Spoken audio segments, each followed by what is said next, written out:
Good morning students. আজি আমি discuss কৰিম হেয়াৰ গ্ৰোথ সাইকেলৰ বিষয়ে। আমাৰ হেয়াৰ গ্ৰোথটো মেইনলি 4টা ফেজত ডিভাইড কৰা হয়।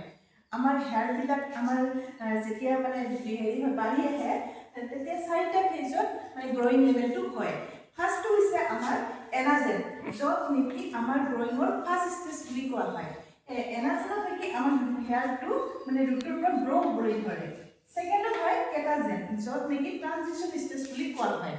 আৰু থাৰ্ডটো হৈছে আমাৰ টেলোজেন, এইটো হৈছে ৰেষ্টিং ফেজ, যিটো ৰুটৰ পৰা ওলাই আহি আমাৰ নেক্সট মানে হেয়াৰটো মানে গ্ৰো নহয়, ইয়াত অকল ৰেষ্ট লয়, এইটো হৈছে টেলোজেন বুলি কোৱা হয়।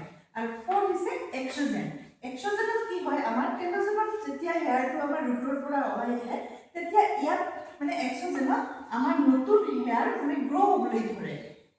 আকৌ যেতিয়া আমাৰ এক্সোজেনৰ পৰা হেয়াৰটো বাঢ়ি হৈ আহে তেতিয়া নেক্সট আকৌ এনাজেন মানে নিউ এনাজেন আহি পায়, ইয়াতে আকৌ ৰিগ্ৰোথ হয় হেয়াৰটো।